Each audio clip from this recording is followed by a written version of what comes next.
Hi guys, you're back with another episode of We Are the Girls in Claret and Blue. We didn't do one last week just due to scheduling. I bet you missed us, but we have a bumper show for you tonight. We're going to be talking about the last two games against Liverpool and against Crystal Palace. For the Liverpool game, we've got a special guest because neither of us actually went, but my other half did, and so she's going to come in with some snide comments, I believe was her.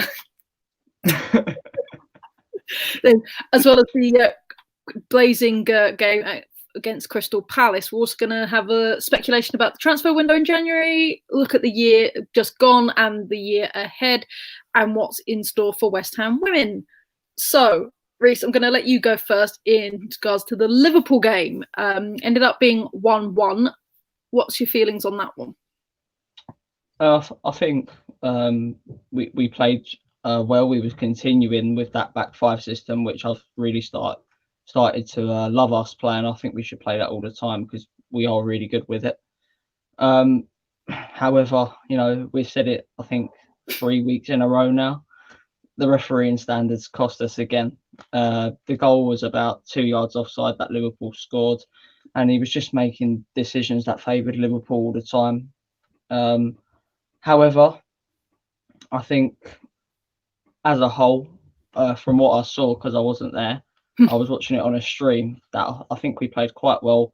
I think the attack is really starting to gel now, and I think we're actually starting to see the true West Ham woman now.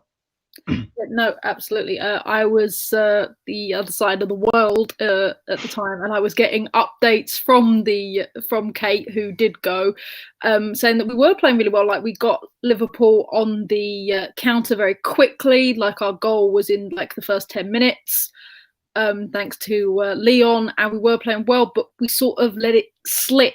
As much as we were doing well, as much as we can blame the ref, we're still not doing very well at keeping up more than 60 minutes of pressure. And then it seems to be after 60 minutes, we sort of let it go, which is something we definitely need to work on for this upcoming half of the season. Yeah, I think because I think from being there, I think in terms of like the feel of it was that it was going really well, but the number of decisions that were just made absolutely no sense. There's only so much you can keep your cool under that, and as much as as professional as you can be, when it's that kind of one-sided, it gets very, very frustrating, and you could feel emotions coming into it, and that, I think, is the point where it started. As like a being there in a emotionally feelingy kind of a way, which is what I'm here for, because I have emotions and feelings and sweets.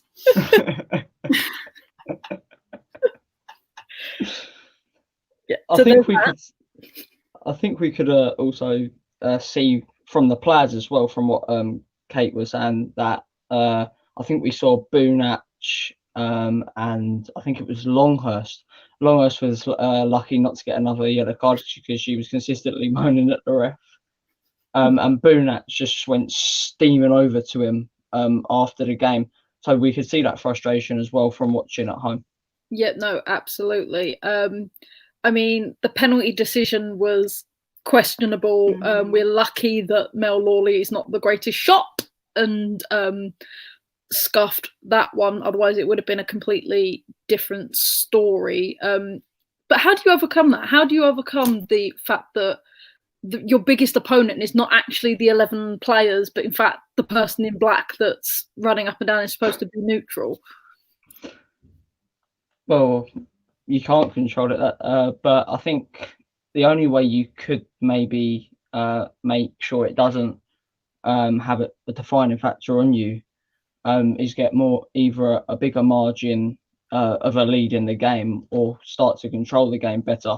Because that 30 minutes against Liverpool, if we would have managed that a bit better by keeping the ball, retaining it, and not letting Liverpool have that and frustrating them, because they were a side that was struggling.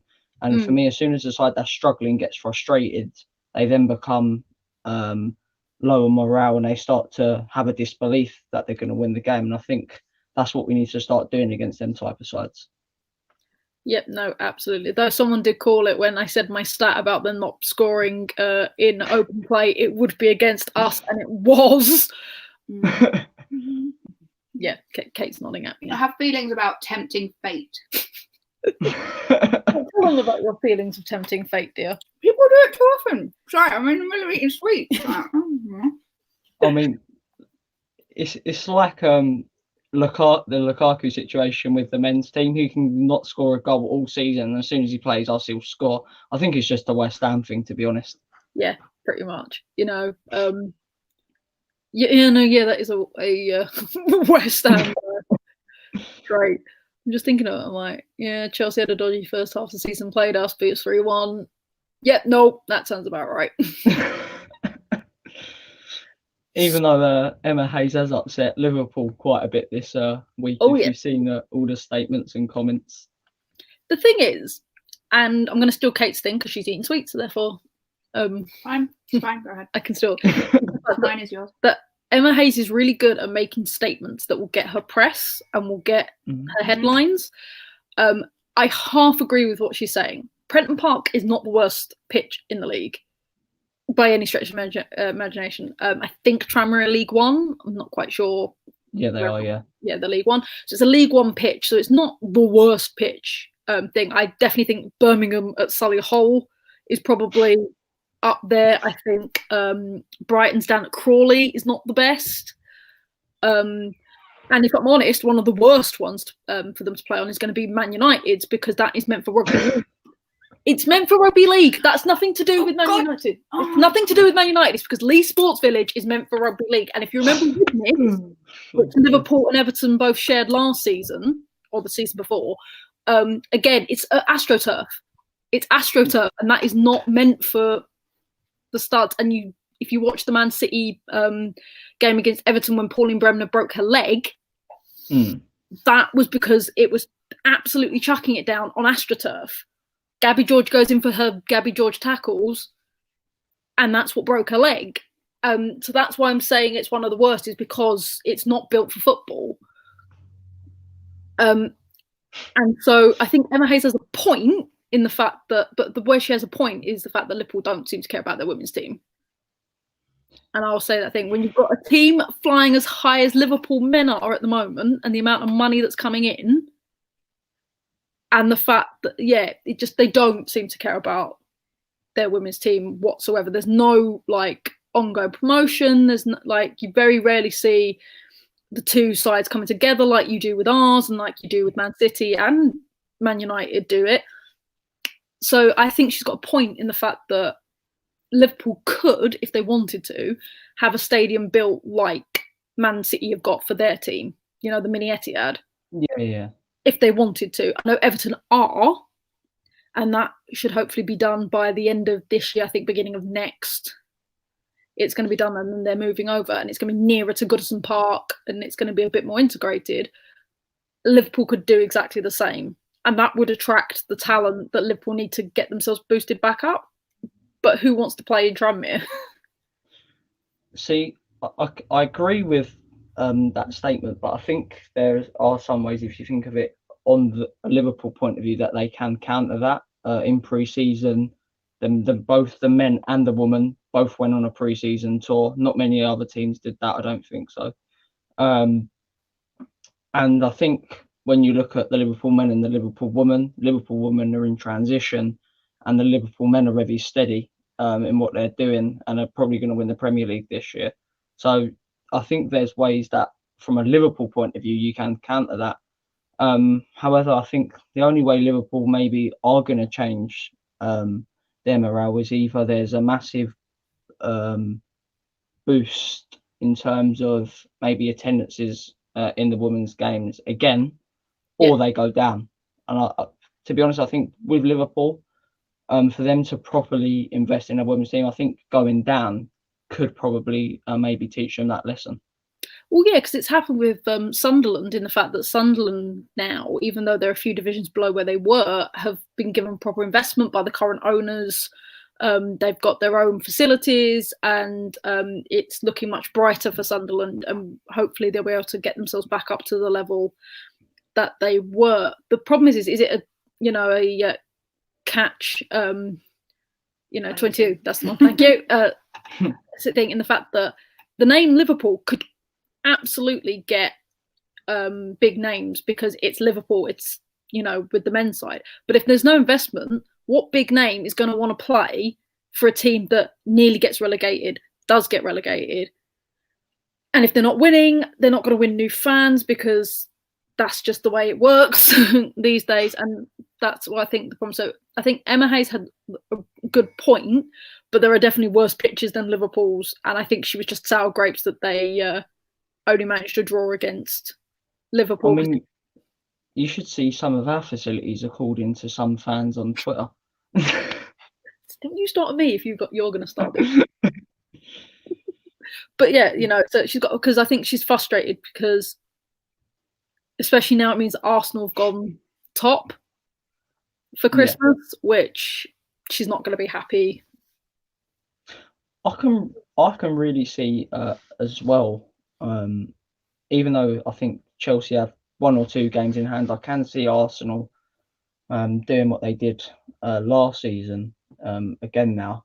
I think they've got a really strong team morale. And one thing that impresses me is normally when a manager's not there on the sideline, sometimes there is a little drop in performances, but Arsenal have just carried through that, and Montemiro is going to be very proud of his side when he comes back. Okay, so we've dwelled enough on the draw at Liverpool. Now let's talk about the absolutely spectacular win against Crystal Palace. Unfortunately, it did not mean that we went through into the next round of the Conti Cup because Chelsea could not do us a favour, and due to the fact that this system in the group stage is an absolute pile of crap. Yeah, we'll go on to that, but let's talk about our performance. I thought we were brilliant on Wednesday night. It was clinical. The girls knew what they had to do because if we wanted any chance of going through, regardless of the Reading Chelsea result, we had to beat Crystal Palace 9-0. And they were certainly on that strain. We got goals very quickly early on, and we didn't settle. And I thought it was a fantastic performance. What about yourself, Reese? Yeah, what really impressed me about that performance is when you look at the group, we had to win 9-0 and Reading had to lose. So kind of everything was against us before the match. We could have easily have just went through the paces and let the game be what it was. But that showed a lot of hunger about our side. It showed a lot of determination and the will to win. Because as soon as I think the players found out that Chelsea got a goal back, there was another level. We upped, and I think we scored 3 goals in about 3 minutes, I think. So I like the fact that we're a hungry side. I like the fact that we're a determined side. But I think one player that really did highlight that match for me was Kenza Dali. Yes. I thought she was absolutely superb that night. And like I said, we always say it with Kenza, she showed her world-class talent again. But I think now looking at another cup in the FA Cup, I think we've showed that we're looking to go on a cup run, and I fancy us to get to the final again, probably. Here's hoping. One highlight for me has got to be seeing De Graaf get her full 90 minutes. Again, after being injured for so long with the ACL injury, it was nice to see. And she was playing a position she's not particularly familiar with. She was superb in that position as well. Oh no, it's going to be fantastic. But that's not her position. And he had her running the wing, and she was dominating that. I think West Ham did what West Ham do, which is we tend to favour a side, and we weren't seeing the opportunities on the other side. So she was clear for a lot of the time, and they were running it down the other wing. And as somebody said near me, she could have scored a goal while making a cup of tea without much space that she had, that she wasn't given, that they just weren't focusing it on. So I think West Ham need to work on that a little bit. But it was nice to see her getting 90 minutes. It was nice to see Julia getting some minutes, though she did give me a heart attack with some of her tackles, because I'm like, you just come back. What are you doing? I think as well now is we don't. So from the start, coming back from our Christmas break, we've actually got a really, really big game now against Everton, and I think that's going to be a firecracker of a game, and I'm really looking forward to that. It's quite nice to see that we've actually got a full squad to pick from. Where we were sat, the kit man came over and we're like, "What are you doing this side?" And he went, "We've actually got a full bench this side, so I've been shifted over." Which West Ham, how long has it been since we can say that we've had a full bench? I think this is probably one of the first times, except from the first time we got our squad together, isn't it? Exactly. So it's nice to see that players are coming back in and slotting in, but also it means that there's going to be more competition for spots, which can only be a good thing. We've seen it with our goalkeepers, and hopefully we're going to see it with other players, that they're going to up their game because there's going to be more competition. It's going to be really interesting as well in January for me with the two goalkeepers, because I think both of our goalkeepers are better than some sides in this league. So it's going to be interesting to see what happens there, I think. Do you think we're going to lose one? And when by one, it's probably going to be Anna? Possibly. But I wouldn't be so sure that it would be Anna. And maybe someone could come in for Courtney as well. But if we lose Courtney, I will go mad. So there's a little bit of a warning there. I think Kate would go mad as well if we I would weep for days. It'd be very, very sad if we lost Courtney. I was cracking, absolutely cracking. So, but back to the Crystal Palace game. As brilliant as I thought we were, and it was a tough game because they were up against it to win 9-0. One thing that did slight negative that did strike out to me is the fact that the passing was still quite sloppy, even though we were dominating and we were pushing and stuff like that. Crystal Palace got far more of the ball than I was, happy to see, and we still won it back quite easily and things like that. But we're still not pinpoint with our crossing at the moment and like passing and things like that. I think as well, what we've got to remember is we did have 8 changes in the summer. We're still, even though we're halfway through a season now, we're still a team that's developing, and we've got a few players that have been injured most of the season, and now they've got to get used to the team. It's all right saying, well, yeah, they've trained with them, but playing a match to training with players is a completely different perspective.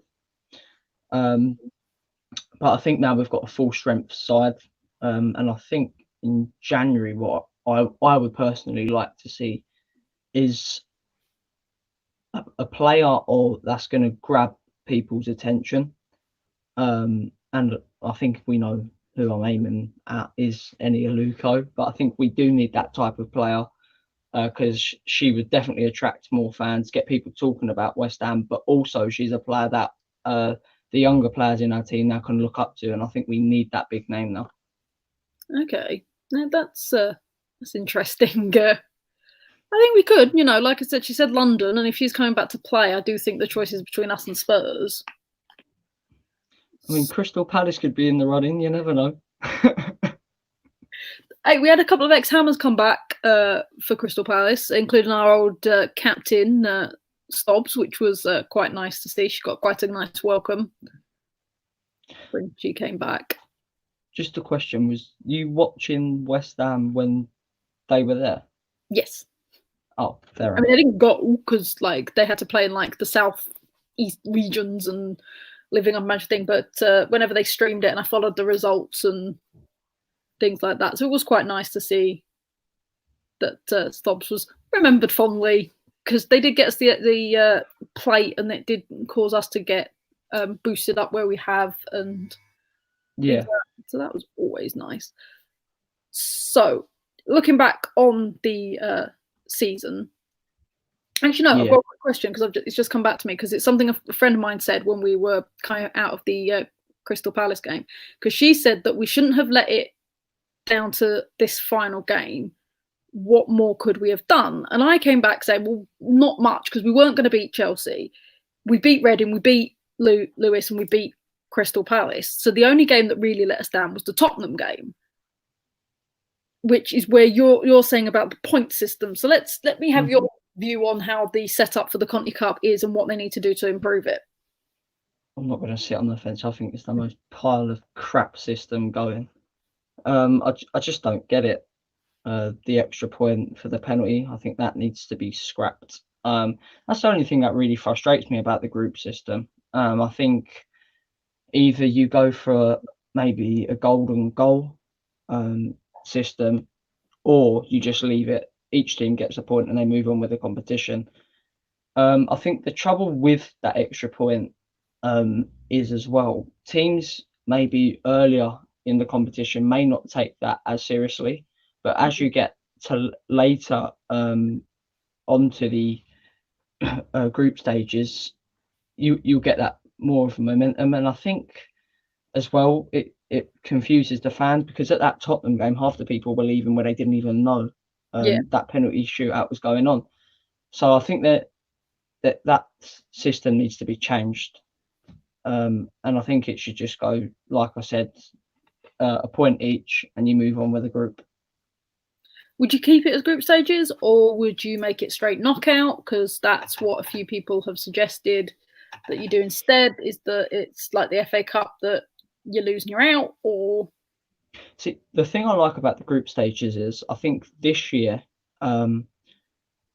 because of there's been, so with our group we had Reading, Tottenham and Chelsea, it made it more competitive and it gave more of a positive aspect into the competition, I felt, and it created a bit more interest. With the knockout stages, I think if you don't get the right draw, teams don't take it as seriously, and then that kind of feeds off to the fans. But I would probably keep it as a group stage, me personally, because I think it's better for the competition. Okay, so back to Wales leading. West Ham last 12 months, highs, lows. How do you think we've done? I think depending, 2019 was our first full year as a professional team. I think it's, we've had an impressive year. We've been on a few bad moments along the way this year, but when you look at last season, FA Cup final, we did so well in the league as well for our first season, and then in the summer we brought in some real quality players, and this year we've really showed how good of a side we can be again. But this, as a year as a whole, I think it's been a brilliant year, and it's one of them years now where we can build on and become a real force in this league. Absolutely. Now I have some stats for you, thanks to Pete, our stat man. Since January 1st, we've won 12, lost 15, drawn 2. We've scored 47 goals, but conceded 46. And our goals, 25% of them come within the first 15 minutes, and also the 60 to 75 minute mark. And then the rest, 16.7% of our goals come at 15 to 30, 45 to 60, and 75 to 90. So pretty even throughout the year in terms of wins, losses, and goals conceded. I'd have to say goals conceded is probably my biggest worry, is the fact that we're becoming very hard for us to keep a clean sheet. I think with that stat though, I think now we've changed our defensive system. I think once we get more used to that, I think the clean sheets will start to come. But I think as well we've got better attackingly as well. So I think a lot of our goals against us will come on the counter, which sometimes are hard to stop. But I think overall, I would agree, the defence sometimes does worry me, and I think that's just a general feeling around for everyone. Try not to say that, Ali. It's true though. Yeah. So, what has been your highlight of this last year? Is it the FA Cup final? Is there a particular match, or what is it that? I put this on Twitter the other day. For me, what I'll probably remember this for the rest of my life the semi-final against Reading, it's always going to be the highlight of this year. A brilliant match. Thoroughly enjoyed it. The atmosphere was great. We took 900 with us, and it was just a beautiful day. And I think, you know, every fan that was there and probably watching it on TV is always going to remember that for the rest of their lives, I think. I've said that countless times, that I think the match against Reading, for me, was more of a highlight than the actual final, because it showed us with proper grit and digging in. I know every fan's heart was in their mouth when it went down to penalties. And can I just say, do never sit with the player's family when it goes down to a penalty shootout, because if you're in stress, it becomes tenfold when you are sat next to their mum and dad. Pete, our neutral, has said that the West Ham win against Man United is his highlight. I wonder why that is. That is probably my second favourite highlight of the year. I think this season as well, I think that's going to be a match probably that we're going to also remember from this season. Yeah, absolutely. But also just because of how well we played. It's not to do with who we beat. It was the fact that coming back from that terrible defeat against Reading, where we'd gone 2-0 up and lost it 3-2, to then focus and go, right, we've gone 1-0 down very quickly, get back into it 1-1. We've gone 2-1 down and then up to 2-2, and then to get it 3-2. Another thing as well is, I think throughout the whole year, every player that came on that pitch and put on the West Ham shirt has been brilliant, I think, this year. I think one thing that's positive as well now in every position is competition. Courtney and Anna, strong competition there. The defence, I think De Graaf is now in for a shout of right wing back as well. So we've learnt that. But also, before, like you said, before that Man United game, there was more of a downbeat position because of, mainly because of that Reading game. But I think the fact that the squad could bounce back so quickly against a side like Manchester United and then carry that on to the game against Liverpool really does emphasise how strong the team morale is and the squad is. So we've got another question from Mark, who says, what is your thoughts on us moving away from Rush Green next season? If it's to go to the London Stadium, I'll be pleased. But I think if we're going to move away from Rush Green, do you really only get the opinion of that when you actually know what stadium we're going to go to? I wouldn't want to go into a ground share. I wouldn't want to do what Arsenal I personally think if we're going to leave Rush Green, I think the next alternative would be Dagenham Redbridge, because that's down the road. Yeah. I was going to say, well, then what's the point in moving? Well, really? Apparently our facilities just ain't good enough, Ali. Well, there is that, But no, I wouldn't want to go into a ground share. What I am proud of is we're one of the few clubs that actually owns where our women play. At the moment, it's Chelsea have just bought AFC Wimbledon, and it's Man City. That's it. The rest of them are all on ground share purposes. And as you've seen with Tottenham, you've got both London Bees and them and Barnet all playing. The condition of that pitch as well, I saw it online. Well, exactly, because Bees game got cancelled this weekend because of the fact that the pitch was no good and it was waterlogged and it's because 3 teams play on it in rotation. And so I don't want to go into a ground share because the men's team are going to take precedence. Case in point, Solihull, Tottenham had to play Birmingham midweek on a Wednesday because Solihull got through to the next round of the FA Cup. So I like the fact that if we did a Man City thing and built something that was a bit bigger, had a bit more seating, then fair enough. But I don't really want to leave Rush Green. Something that really frustrates me as well with like the men's taking preference is when they say the thirst team. I hate that term. The women's team is the women's first team, and it just really winds me up. And if we're going into league positions, Solihull Moors and Birmingham City, Birmingham are in a slightly higher league, I would say. Don't insult the mighty Solihull Moors, Ali. I've got nothing against Solihull Moors. They've got a great clubhouse, does a good point. But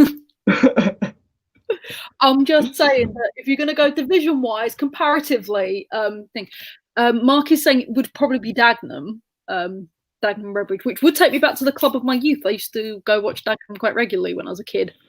Has this been echoed or something? Because I haven't heard us about the women's team moving away from Rush Green. So I'm just wondering, has that been rumoured or something? I believe so, because we may outgrow Rush Green. We're getting more and more attendances. A lot of people don't like the fact that there is one stand for seating, and so far away from the pitch as well. So far away from the pitch, Reece. Like, how can the crowds, like, how do the players hit the crowds when they're so far away?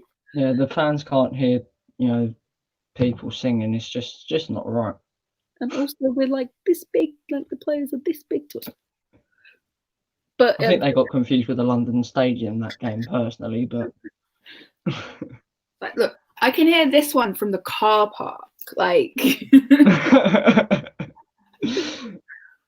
yeah, Ali does make a lot of noise during a match day. Yeah, I keep forgetting that nobody's used to that, and so I've brought a few friends to various games. And when we scored the first goal against Man United, I jumped and screamed. And I made one of them spill their tea, and then the other one was like, "What is wrong with you?" Like, "Oh yeah, sorry, I'm loud." I think maybe you should have a guarded bit of stand for you sometime. Yeah, just because mouth almighty. Well, players know that I'm there. It's fine. It wouldn't be the same without you, Ali. Oh, thank you, Reece. Appreciated. So we've seen the highlights of this year. So let's look forward. What do you think West Ham need to do, will do? Bring in players, let players go? I think, despite me saying about, I think one of the goalkeepers, I think if we can keep the whole squad together in January, which I think we will do, actually. I think if we can, like I said, if we can just add that one big name that attracts the fans over, we build our attendances, and just continue what we're doing this season, really. I think for most of the season, despite that slight blip towards the end of the year, I think we've been brilliant, and I think we've got a squad that we can really build on and become a force in this league. No, absolutely. I've just written an article actually where I said, look out, next year we're going to be chasing Europe. I think as well, one thing that's interesting, I think with that Champions League system, what I could kind of see the next step as well is maybe a Women's Europa League. I think that's the next step. Yeah, because there's got to be more teams in France other than Lyon, so... Yeah, but Lyon win about 11-0 every week, don't they? They dropped their first points the other week. I can't remember who it was who actually drew, and it was like shock horror. Lyon have actually dropped points. I think you're right. We need to build a bigger squad. It's quite nice now to see that we've got more than 2 subs and a goalkeeper. But as a club as a whole, I think we need to do better with information. We're really bad at sharing information. Like, we didn't really know that Alicia was out and Cho was out. We just guessed when they're sat in the stands. Little John didn't play for us for a little bit, was on the bench for the Crystal Palace game, so we don't quite know what the situation's going on with Little John. So is she now a full-fledged player? Is she only being brought in when we don't have enough players? If so, why was she at Crystal Palace? Because we had a full bench. Like, I don't know. So I'm hoping that West Ham will, learn from other teams in the league and actually give us a bit more information in regards to the ins and outs and what's going on.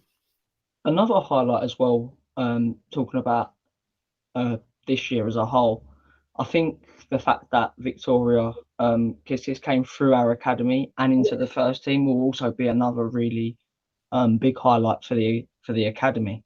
So I think it's just been a positive year all round. I think so. I think there's very little to complain about for once as a West Ham fan about the Terrible facilities. apart from our terrible facility, the fact you're too far away from the pitch. You're cold. There's no no protection at Rush Green. Pete, our resident neutral, has said, I can see Everton, Reading, Spurs and West Ham all fighting for 5th. Yeah, that's a strong possibility. Yeah, absolutely. I think we're on a good run. Unfortunately, with the game being cancelled on Sunday, I'm hoping that doesn't stop the good work that we've been doing. Yeah. Though speaking to Alicia, she said they will come back on the 27th, so they will be training quite early, ready for the game on the 5th, which is against Everton, who have had a surprising run of results and games this season so far. I think as well, it's going to be interesting to see what happens in this transfer window now, because I think Tottenham may boost to their squad. Everton is going to be interesting to see what happens there. I think Chloe Kelly may be on some teams' radars. But I think the January transfer window will have more of a picture on that race there. But also, one thing I'm really looking forward to going into 2020 in the league as a whole is there seems to be a brewing battle of who's better, Miedema or Kerr. And I think that's going to be really good in the league. I would say Miedema, just hands down. Sam Kerr is a top scorer in 2 not that competitive leagues. She is. I'm sorry, but she is. Like, the W League isn't that competitive, though it's getting better. And the NWSL, it's a bit kind of like our team. You've got your top teams and you've got your bottom teams and very little changes. I think our league is the most competitive in the world.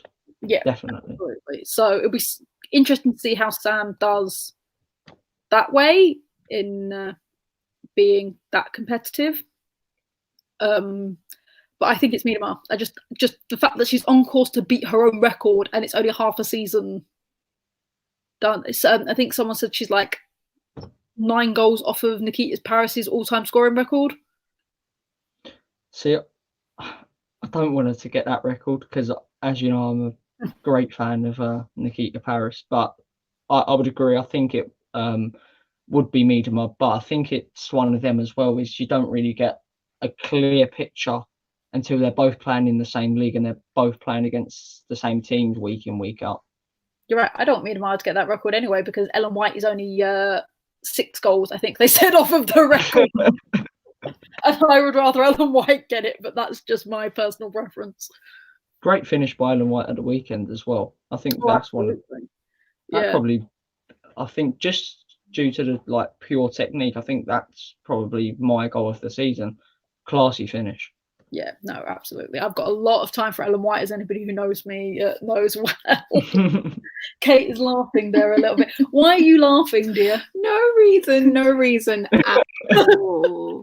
It wasn't at all one of the first conversations we ever had. That's fine. So we've had a message on Twitter who is saying that rumour is because Kerr is moving to Chelsea, it means that Bachmann is going to have less playing time, which means she could be on the move. Now, rumour was we tried to get her in the summer and it didn't quite work, so we could get her in the winter transfer. However, it could also mean that she moves out the league completely, which could take Alicia with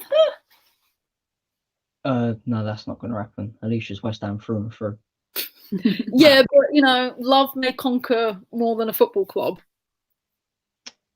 I think with Batchman, I think she'd probably stay in this league because she seems to be settled here and very happy. But it would be interesting to see what would happen.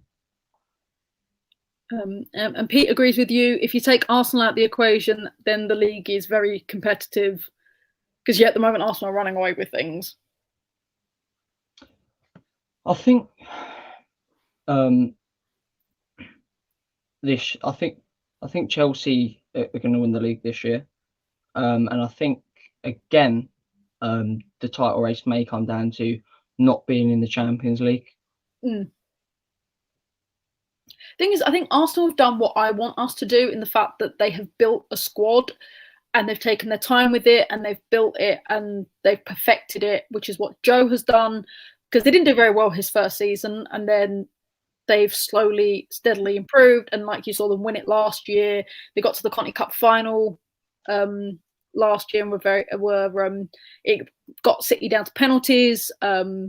I think the only difference between Man City and Arsenal in that one is the fact that KB is a scary goalkeeper and likes to wind up the opposition, which is what she did for the Conti Cup penalties. If you've not seen them, you should do it. There's a brilliant moment with her and Leah Williamson where they're fighting over who puts the ball down on the spot.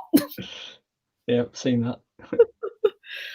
Which was interesting. So you're right. If you take out Arsenal, I think we are one of the most competitive, and it's going to be interesting because it was brought up by some friends of mine that if we extended the promotion so that we got up to